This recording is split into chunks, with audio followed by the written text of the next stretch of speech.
welcome to the program. You're watching Sean Bike. My name is Sean Santa Maria. Morning ride, my friends. Join me. Kamusta kayo? This is one of my daily fitness rides. Simple 30 to 40k. And we're actually on our way home. And I'd like you to join me on this ride. Let's talk about cycling terms. Mga usapan siklista. May mga jargon kasi na very interesting. And it's worth a discussion. No? And this is more or less for beginners. For you to get familiarized with the terms that cyclists and daily riders use. And kahit na seasoned cyclist ka, stay on. Watch anyway. Baka may mga terms tayo that I misinterpret or misunderstand. You can share your wisdom here. Lagay nyo lang sa comments. Actually, I'd request for you to type down your contributions na rin, because we're not gonna cover every term in this video. In fact, this might be the first in a series of cycling terms. Let's see what happens. Pero hindi naman makakover lahat. So join me and let's talk about cycling terms.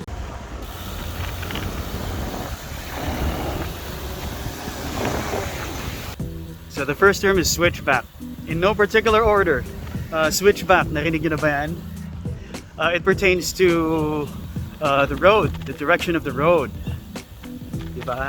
Ano ba Tagalog na switchback? Wala naman direktang translation yan. But as the term implies, nagpapalit at bumabalik. A switchback, you usually find this in mountainous and hilly sections where you almost do a complete 180 dun sa ruta. Nagbibito ka yung itsura niyan kasi paakyat nga, diba? You go forward tapos parang babalik ka, but you're going up.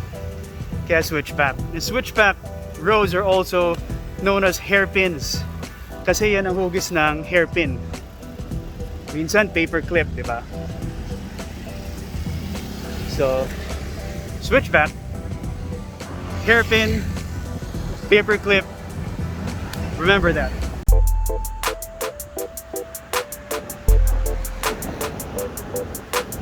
Nasa usapang route na rin lang tayo.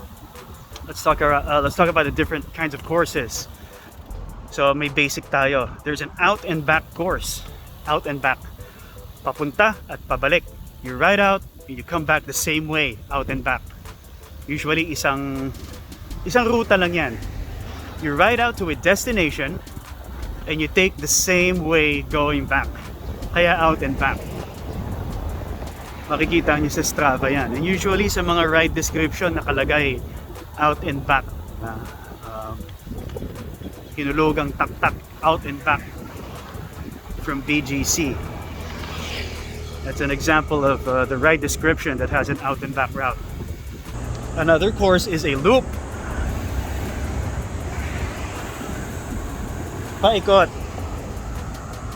Walang dadaan ng pareho. Papunta ka, no? At yung pabalik mo, iba. Umiikot ka.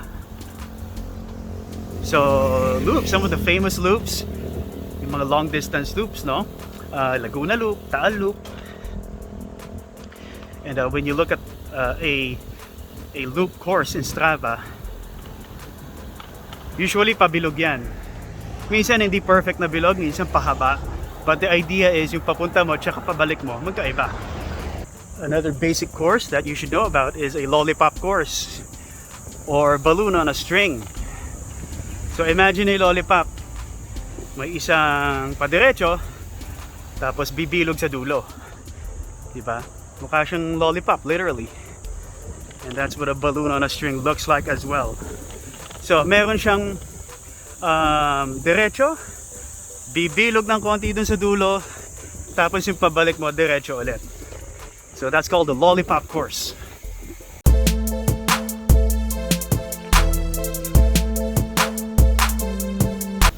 Another term na madalas yung maririnig, lalo na sa mga group rides, is trangko. Trangko simply means ikaw yung nauuna. At pag trangko ka, you have the responsibility of leading the group. Ikaw ang humihila. Ikaw ang may alam ng daan. ikaw basically ang magsaset ng pace and direction, of course. Yun ang trangko. Another term is sweeper. Sweeper ang nasa huli. May responsibility din ang sweeper. And as the name implies, ang sweeper ay tagalinis. The sweeper makes sure na lahat ng riders ay nasa grupo pa rin. Siya rin minsan ang humaharang sa mga intersection para makadaan ang buong grupo.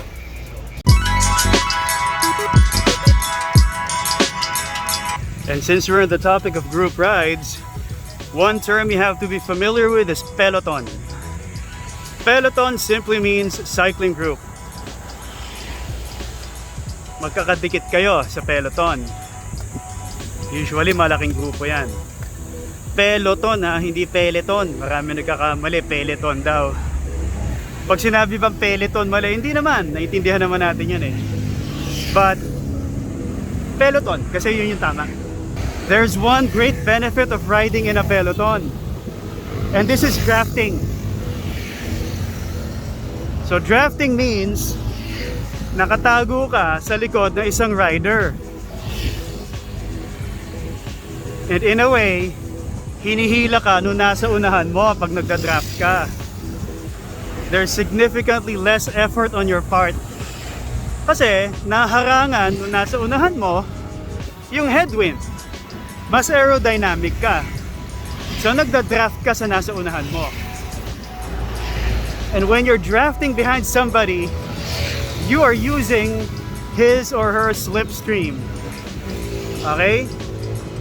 Draft, slipstream, remember those terms.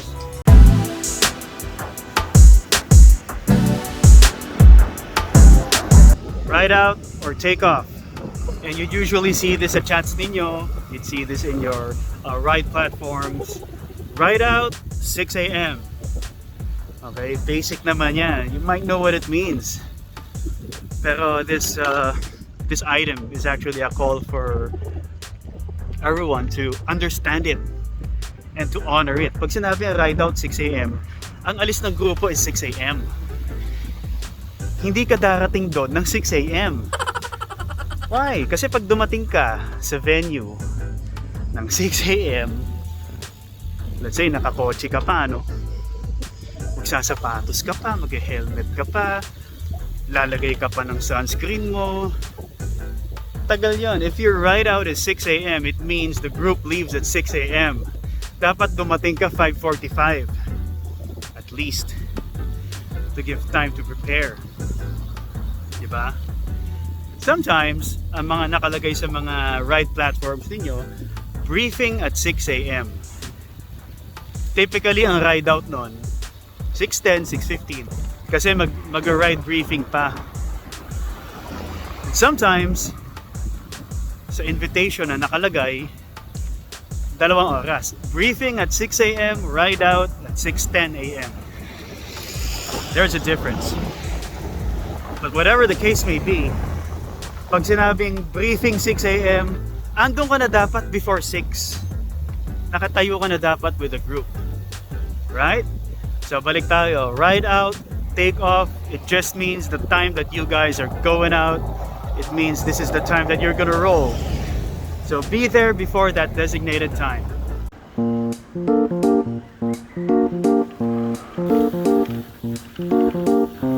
I'm sure you've heard of the word bonk. B-O-N-K. Pag nag-bonk ang isang rider, it means bumigay na. Nalaspag na, tumigil na, ayaw na. And usually when a rider bonks, titigil yan at maghahanap na ng grab, sasakay na ng kung saan yan. Bailout na yan. Or you could bonk and just go back. Nakabike ka pa rin, pero yung ruta pababa naman, kaya na. So, that's what bonk means. Hindi naman nakakahiya mag-bonk. There's several reasons for that. Maski naman malakas ka, there are days na hindi mo talaga kaya eh. You just feel different. The legs aren't there. Lung capacity isn't there.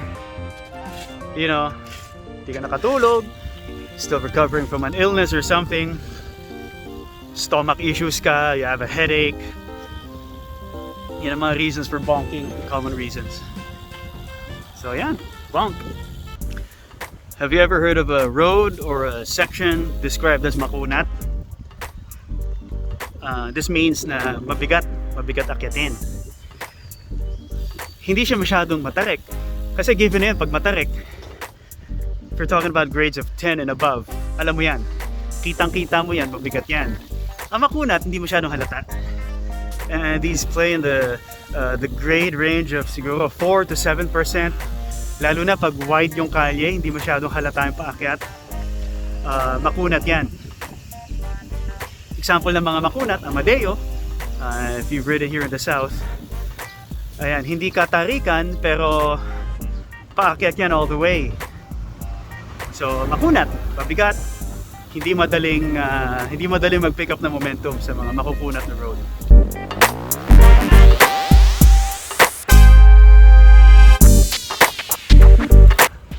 Clipless pedals. Have you ever wondered why clipless ang tawag when in fact you clip in?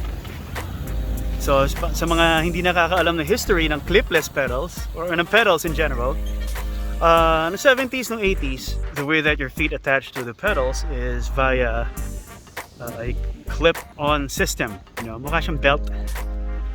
Kasiksik yung paa mo. And there's a contraption that keeps your foot in place. Tigil muna tayo. So, parang siyang clip mismo. Literal na clip, right? Nang mag-modernize ang mga pedals, they eliminated that heavy, clunky, chunky belt-looking structure.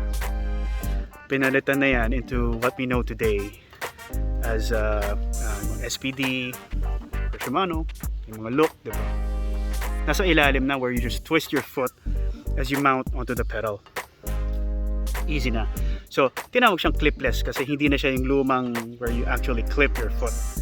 But, you know, the motion and the action and the actual mechanism, parang nagki-clip pa rin eh. So, sana palitan nila yung name, no? Pero naging ganun eh, clipless.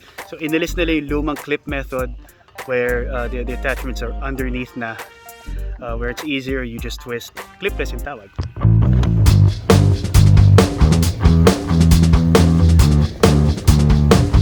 Fixie and single speed. There's a difference. Ano muna ang fixie? Ang fixie is a single speed. Lahat ng fixie single speed, but not all single speeds are fixies. Fixie is short for fixed gear.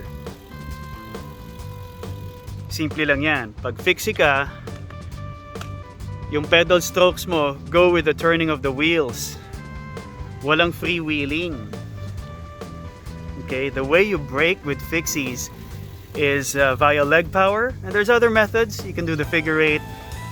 You can put your foot on the rear wheel and use the bottom of your shoe as the braking system. Pero yun ang fixie, sabay ang paa mo sa ikot ng gulong. So as I mentioned, all fixies are single speed, di ba? Pero hindi all single speeds are fixies. May mga single speed kasi. Single speed, what does the name imply? Isa lang, walang gear. Okay? Walang second, third, fourth gear. Isa lang. Kaya mabigat palagi ang fixies and single speeds. Punta ngayon tayo sa single speed. Hindi lahat ng single speed fixie. Because there are some single speeds na may free hub. May freewheeling action na pwede. And usually, ang mga single speed na may freewheeling, may brake yan kasama. Okay? Meron din tinatawag na flip-flop. Nasa hub yan. Where you can be a fixie on one side and you can be a single speed with freewheeling on the other side. It's a matter of just flipping it. Kaya flip-flop ang tawag. Yeah. Single speed, fixie, flip-flop, yun po.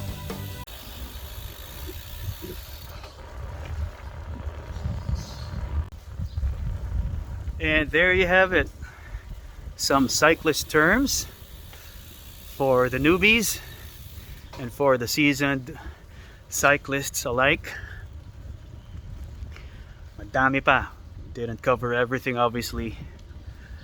Lagay nyo lang dyan sa comments. I'd like to see your terms. That's it for the video. God bless you all. Ride safe. See you next time.